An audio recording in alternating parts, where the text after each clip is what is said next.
Bonjour chères belles âmes et bienvenue sur ma chaîne Mots d'éveil.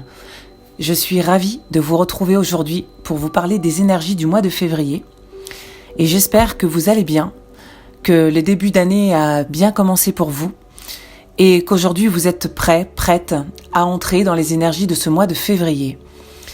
Justement, pour vous y accompagner, j'ai à cœur de vous partager plusieurs thèmes, sujets et outils que je souhaite vous partager pour vous aider dans ce passage du mois de février qui est très important dans ce que nous allons vivre de plus en plus durant l'année 2026 et qui augure en tout cas un grand changement, une grande renaissance et un nouveau cycle de vie.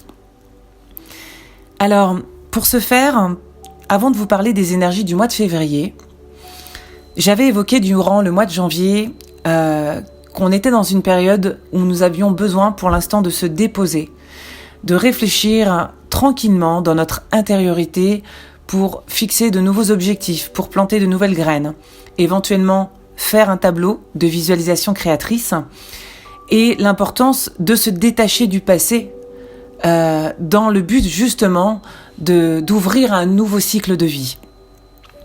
Alors pour ce faire, aujourd'hui, ce que j'aimerais vous proposer, avant de vous parler des énergies du mois de février, j'aimerais vous partager une canalisation d'une écriture inspirée que j'ai écrite le week-end dernier, pour moi, dans un premier temps, qui m'est venue comme une évidence et essentielle dans ce passage initiatique des énergies du mois de janvier au mois de février, et aussi parce que concrètement dans la matière, je le vis. Je vis vraiment une fin de cycle très forte et qui m'amène à prendre conscience de ce que je dois lâcher, de ce que je dois accepter de laisser partir.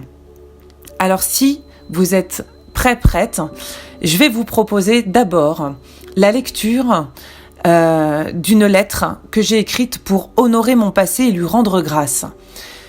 Je vais vous lire toutes les phrases que j'ai écrites pour pouvoir l'honorer.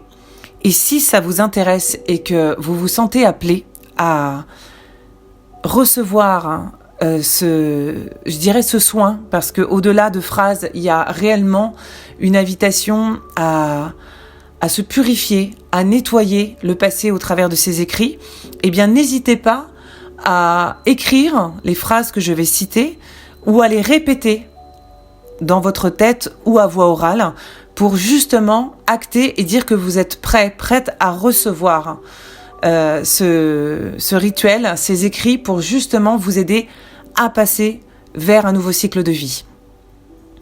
Voici ce que j'ai écrit aujourd'hui pour honorer mon passé et lui rendre grâce.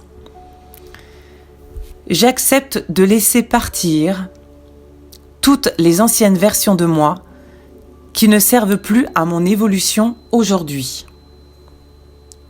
J'accepte de laisser partir et de me détacher de tout bien et matériel qui ne servent plus à mon évolution aujourd'hui. J'accepte de laisser partir et de me détacher de toute relation qui ne me servent plus mon évolution aujourd'hui et qui ne vibrent plus sur la même fréquence. J'accepte de laisser partir toutes les croyances, vieilles histoires, conflits ou conditionnements qui ne servent plus mon évolution aujourd'hui. J'accepte de laisser partir toutes les émotions, pensées ou ressentiments qui ne servent plus mon évolution aujourd'hui. J'honore mon passé et je lui rends grâce.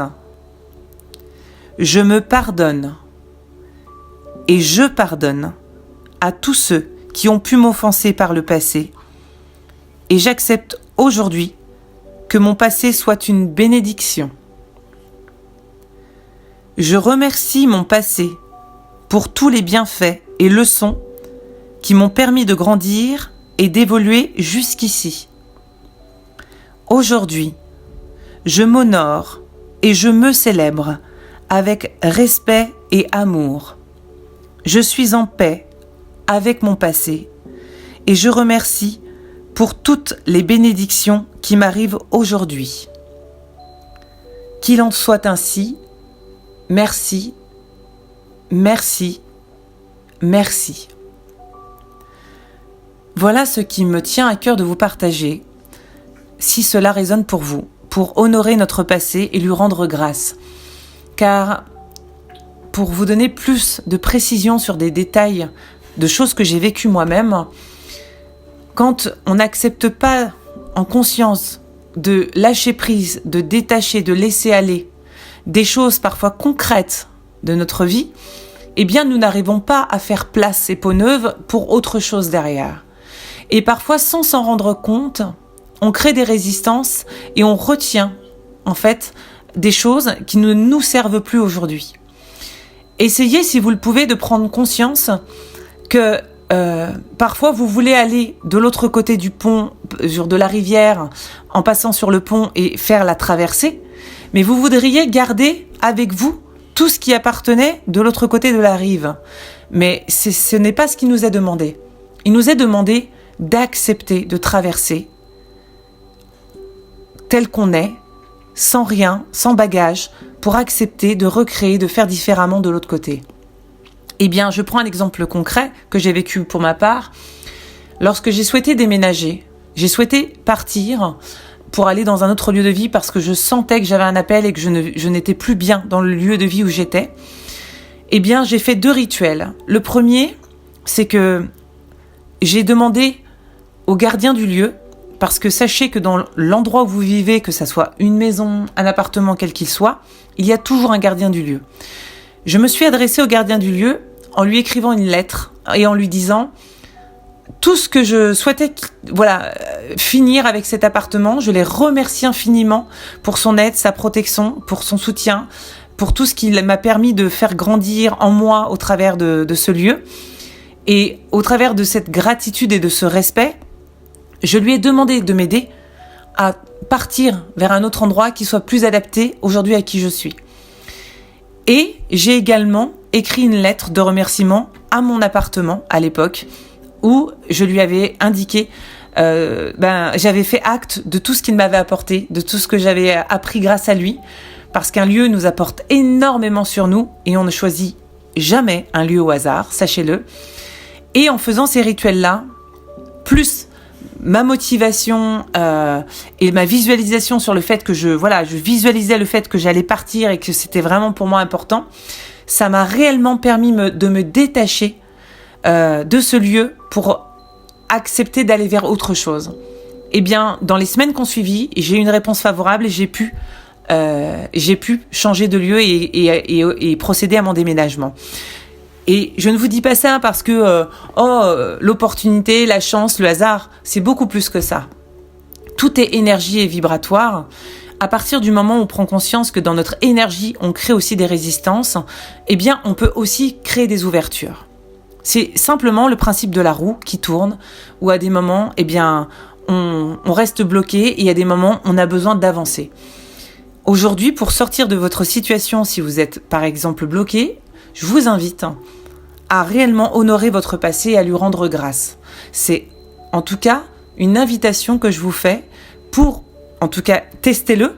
Rien ne vaut, moi je dis l'expérience, parce que c'est ça qui nous apprend dans la matière, plutôt que simplement rester dans des idées, des croyances, oui mais non, je suis pas sûre et je ne crois pas. Faites l'expérience et vous me direz si dans les semaines à venir, il y a quelque chose qui se débloque réellement pour vous en ayant fait ces rituels. Maintenant que nous avons honoré notre passé et que nous lui avons rendu grâce, j'aimerais vous parler des énergies du mois de février.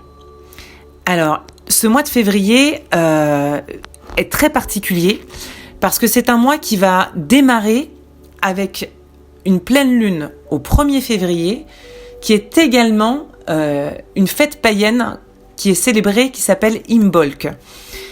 Autant vous dire que le mois de février démarre sur les chapeaux de roue. Et je ne sais pas si vous l'avez ressenti dans les énergies de fin janvier.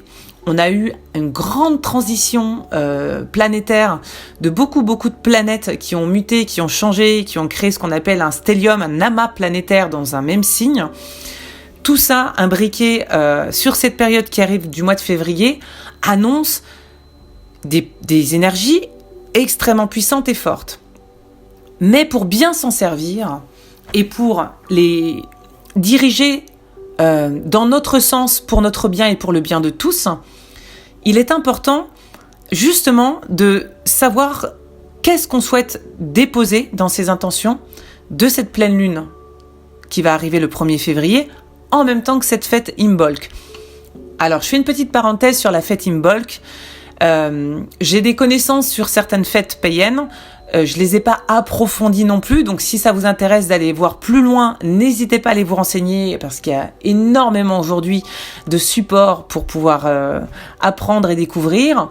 Aujourd'hui, ce que j'aimerais vous dire sur cette fête païenne de Imbolc, c'est que elle symbolise la transition de l'hiver au printemps, entre le solstice d'hiver et l'équinoxe du printemps. Ça veut dire qu'entre le 21 décembre, où on a eu le solstice d'hiver, et le 20 mars, où nous allons avoir l'équinoxe de printemps, nous vivons cette transition de la fête d'Imbolc au 1er février, qui est une période de purification, de lumière et de renouveau. Autant vous dire qu'entre la pleine lune, ce même jour, plus la fête d'Imbolc, eh bien, nous allons voir un appui extrêmement fort des énergies, je dirais de lumière, en tout cas de cette force de vie, parce qu'elle célèbre également que la nature commence à sortir doucement de son sommeil hivernal. Donc, c'est-à-dire qu'il y a comme une force de vie, comme un élan qui revient tout doucement à l'intérieur de nous, de la même manière que la sève concentrée dans les arbres, dans les troncs d'arbres, va commencer à accepter de remonter et d'émerger pour pouvoir permettre la croissance et la floraison ensuite au printemps de tout ce qui doit en sortir. Donc, cette période de transition entre le 21 décembre et le 20 mars est très importante. C'est pas forcément une période dans laquelle on va vous inviter à mettre des actions fortes. Par contre, n'oubliez pas que quand on prend conscience de quelque chose, on passe toujours par la sphère mentale, par la conscience, et ensuite on laisse redescendre dans tous nos corps énergétiques pour venir ancrer cette nouvelle manière de voir, cette nouvelle manière de penser, pour justement l'instaurer dans nos changements de comportement. Aujourd'hui, Imbolc, qui est une fête liée à la lumière et au retour de la chaleur, symbolise vraiment ce nouveau cycle de vie. Elle est d'ailleurs également associée à la déesse Brigide, qui symbolise le foyer, la guérison, la fertilité, également la poésie, pour ceux qui sont assez poètes dans l'âme. Et on l'honore, en tout cas cette déesse, également à travers de cérémonies et d'offrandes pour marquer cette période de renouveau. Comme je vous l'ai dit tout à l'heure, si on met le mot rituel, on peut, mais on n'est pas obligé de le nommer ainsi. Mais par contre, poser des intentions conscientes pour aller vers un changement, vers un renouveau et un nouveau cycle de vie, ça, je trouve que c'est une très belle attitude parce qu'on accepte d'aller vers un nouveau nous, une nouvelle manière de faire, de penser et du coup d'accepter qu'on aura des comportements à modifier par la suite. Ce que j'aimerais apporter comme attention sur cette fête également et sur cette période qui est reliée aussi à la pleine lune qu'on va vivre, il y a cette importance de revenir aussi à l'intérieur et qu'en posant ces nouvelles intentions, ces nouvelles graines qu'on a commencé à faire avec le tableau de visualisation créatrice dont je vous ai parlé au podcast précédent, donc je vous invite à y retourner pour savoir comment créer votre tableau de visualisation. C'est encore temps, donc vous pouvez le faire à cette période également. Mais c'est vraiment une période qui nous invite à revenir dans notre force et notre pouvoir intérieur pour être pleinement guidés dans l'accomplissement de nos objectifs. Ça veut dire quoi ? Ça veut dire que il est important déjà d'être sur un terrain pur, d'avoir fait justement table rase avec son passé, d'être sur un terrain fertile pour poser ses nouvelles graines, et justement de prendre conscience de notre lumière intérieure pour qu'elle puisse justement venir s'ouvrir de plus en plus avec les journées qui s'agrandissent, tout en comparaison avec l'extérieur, pour faire jaillir notre lumière. Et c'est là où je vais venir vous parler... Alors, petite parenthèse et anecdote que vous connaissez, Mais juste pour reparler de la fête d'Imbolc, la fête païenne qu'on célèbre le 1er février, elle est aussi en relation aux fameuses crêpes, la journée des crêpes qu'on fête tous aujourd'hui de manière ritualisée, annuelle. Mais en fait, on n'y met pas forcément du sens et de signification au travers de cette fête d'Imbolc, qui est une fête païenne très ancienne et qui vient aussi de là. Donc, c'est pour vous dire qu'il y a beaucoup de choses qu'on fait dans notre quotidien, dans les rituels, dans les fêtes qu'on a eu l'habitude de célébrer, mais sans vraiment comprendre d'où elle vient. Donc, c'est pour ça que je vous invite à aller comprendre vraiment la signification de cette fête d'Imbolc, qui n'est qu'une seule fête parmi ce qu'on appelle les 4 grandes fêtes du calendrier celtique, avec Samhain, Beltane et Lugnasad. Voilà, j'en arrêterai là pour la fête païenne d'Imbolc. Si vous voulez en savoir plus, comme je vous ai dit, n'hésitez pas à aller développer le sujet. En tout cas, que ça soit au travers de la fête d'Imbolc ou de la pleine lune du 1er février, qui est une pleine lune en Lion, et autant vous dire que cette pleine lune en Lion, c'est une lune qui est associée à la lumière, à la force de vie, au soleil, et qui fait justement référence au courage, à la loyauté, à la liberté également, et à cette capacité de nous mettre en lumière et d'accueillir cette lumière aussi à l'intérieur de nous. Et il y a quelque chose que j'ai reçu au travers de cette pleine lune qui fait relation à l'engagement. En fait, cette pleine lune associée à toutes les énergies solaires et lunaires, parce que figurez-vous que la pleine lune va être en Lion, donc la pleine lune va être doublement illuminée par un signe solaire, et donc ça veut dire que on va avoir comme une surcroissance de lumière à cette période-là, qui va nous inviter à faire notre propre lumière aujourd'hui. Et ce que j'ai entendu et ressenti au travers de ces énergies du mois de février, qui s'engagent avec cette pleine lune et la fête d'Imbolc, c'est justement cette idée d'engagement. Qu'est-ce que j'entends par engagement ? En fait, je me suis moi-même intériorisée au travers de ce questionnement avant de vous en parler, parce que pendant longtemps, souvent, je me suis dit, mais quel est mon sens de l'engagement ? Comment l'engagement se manifeste dans ma vie ?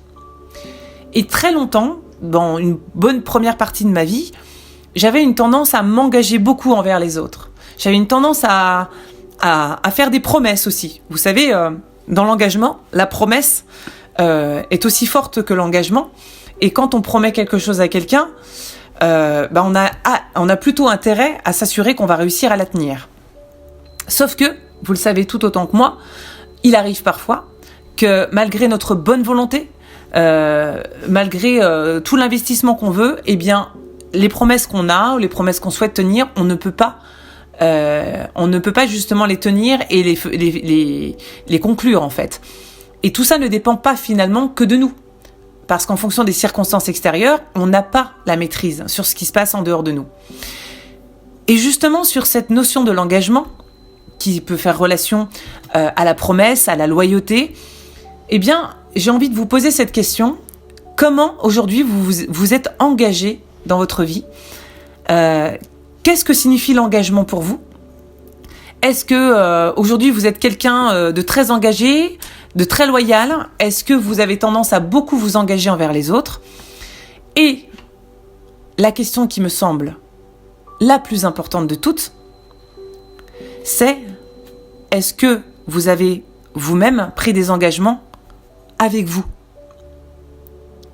C'est-à-dire que dans la notion de l'engagement, quand on met trop d'engagement, trop de loyauté, on en vient des fois inconsciemment à créer même des vœux de loyauté, des vœux de tout ce qu'on veut y mettre derrière, et ça scelle quelque chose, ça cristallise quelque chose dans notre énergie, et on se sent des fois complètement bloqué dans ses vœux, dans ses engagements, parce que dans l'image qu'on veut paraître aux yeux du monde, aux yeux de ceci et ainsi, eh bien, ah non, je ne peux pas trahir mon clan, je ne peux pas trahir la personne à qui j'ai dit ça, voilà. Mais au final, la notion de l'engagement, elle revient à se dire, est-ce que quand je prends un engagement avec une personne, extérieur à moi-même, est-ce que déjà j'ai cet engagement envers moi?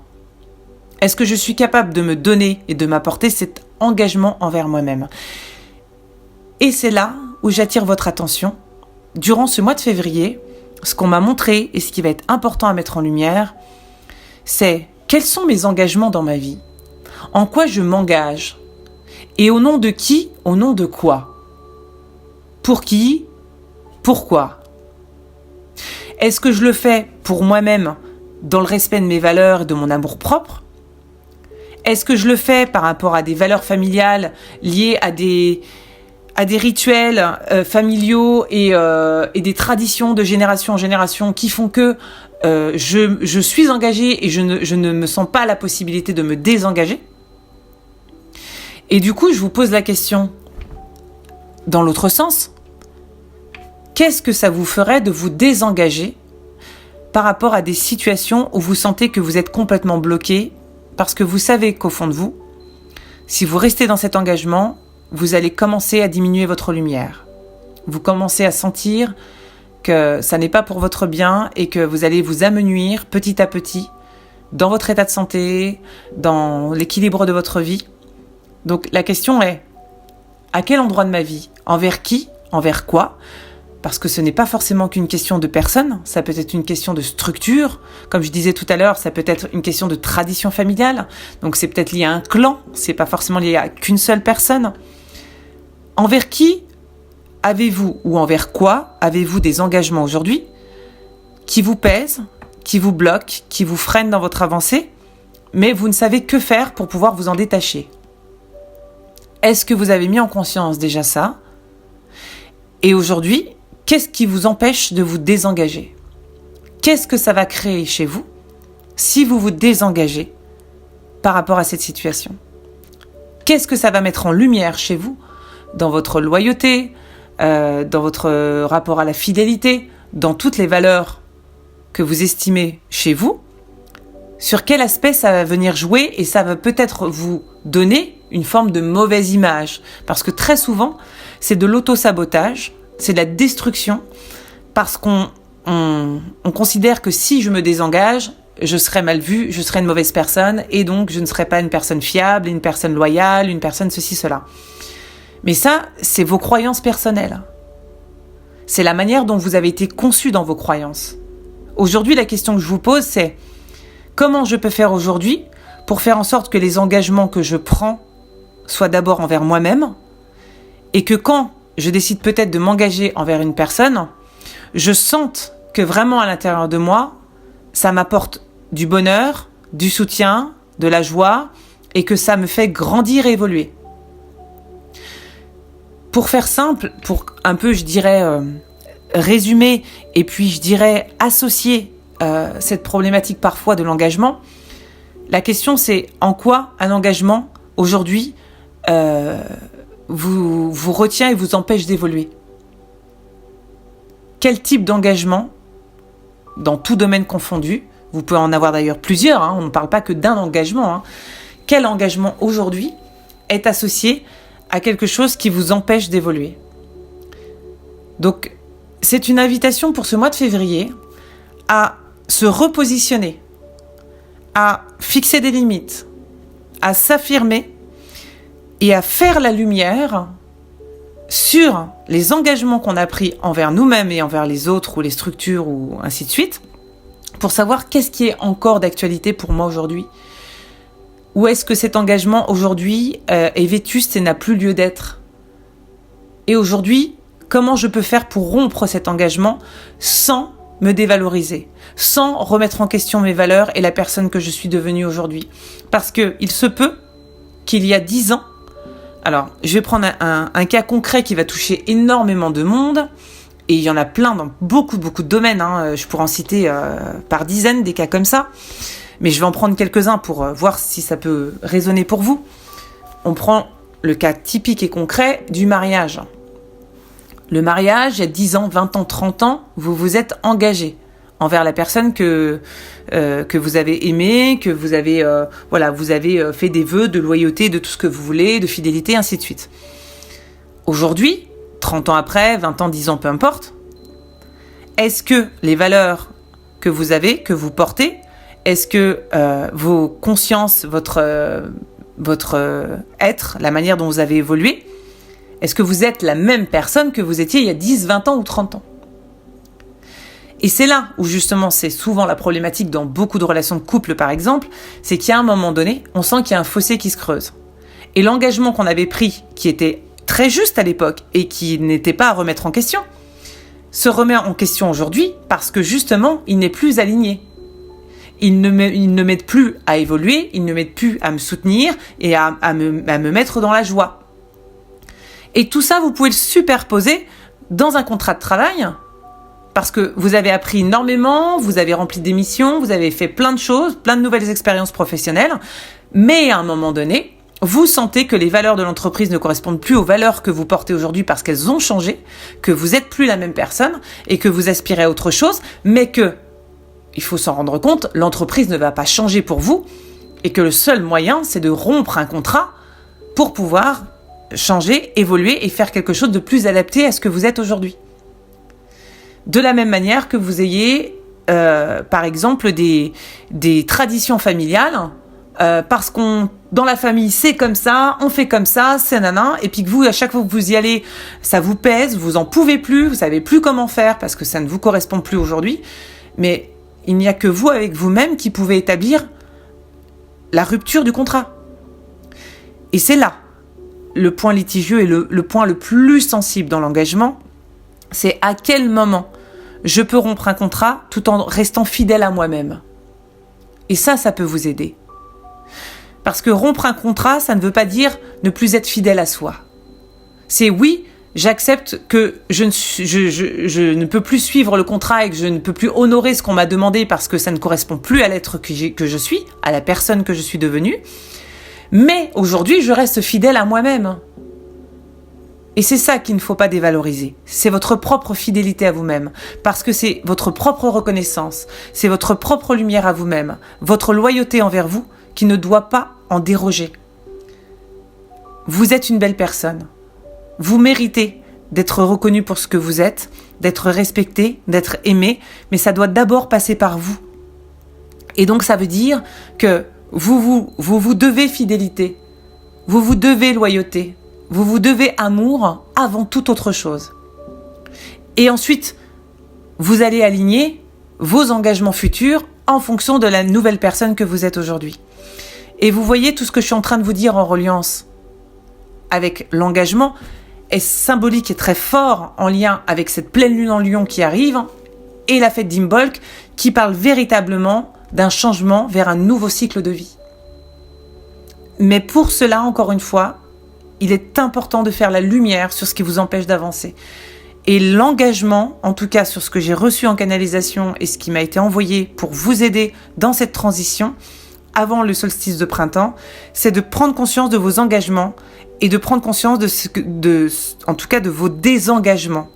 C'est qu'est-ce qui ne me sert plus aujourd'hui, dans lequel je dois absolument me désengager pour rester fidèle à moi-même.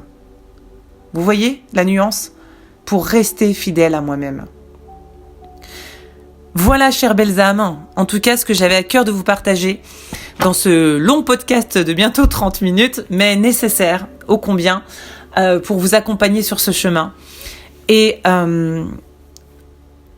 je vous souhaite de tout cœur de réussir à prendre conscience de la belle lumière qui vous habite, de prendre conscience de la belle personne que vous êtes aujourd'hui et que vous êtes devenue, de voir que vous n'êtes plus celle d'il y a 10 ans, 20 ans, 30 ans, et que vous méritez aujourd'hui quelque chose de plus aligné, de plus beau, qui va vous soutenir, qui va vous élever et qui va aussi vous apporter de la joie et de l'amour dans votre vie. Alors si vous pensez que vous le méritez, eh bien allez-y. Soyez acteur, actrice de votre vie, avancez et n'ayez pas peur du changement. Parce qu'il n'y a qu'en faisant ce changement, en acceptant d'aller vers quelque chose de différent, que vous-même vous changerez et vous continuerez d'évoluer. Sinon, vous allez rester dans une roue sans fin et dans la même énergie et la même fréquence toute votre vie. Et je ne pense pas que si vous êtes sur cette chaîne, en tout cas, c'est votre souhait, puisque je pense que si vous êtes là, en train de m'écouter, c'est que vous avez un souhait d'évoluer. Et moi, c'est tout ce que je vous souhaite. Si vous avez besoin d'aide dans un passage de transition difficile, pour justement trouver la force et le courage en vous pour dépasser une épreuve, n'hésitez pas à vous faire aider. Je le redis à chaque fois, on a besoin des uns des autres pour avancer, parce que parfois, quand on est pris dans nos émotions, quand on est pris dans notre souffrance, on n'arrive pas à sortir la tête de l'eau, et c'est très important d'accepter de se faire aider et accompagner. Voilà. De mon côté, je propose des lectures d'âme pour aider à ces transitions, mais il y a aussi plein d'autres méthodes qui existent, donc allez vers le thérapeute, l'accompagnateur, la personne de confiance qui vous permettra de passer ces transitions. En tout cas, moi je vous souhaite un merveilleux mois de février, que celui-ci illumine en vous la plus belle personne que vous êtes, puissiez-vous montrer au monde cette belle lumière que vous portez à l'intérieur. Continuez de poser vos intentions, à définir vos objectifs pour cette période de renouveau qui arrive, et ayez foi en vous. Voilà, ayez foi en vous, ayez foi en la vie, et à tous ces êtres qui nous accompagnent, que ça soit sur la terre comme au ciel. Voilà. Je vous aime, je nous aime. Merci infiniment, chères belles âmes. Merci pour votre écoute et votre présence. Et moi, je vous dis à tout bientôt pour un nouveau partage. Je vous embrasse. Ciao, ciao.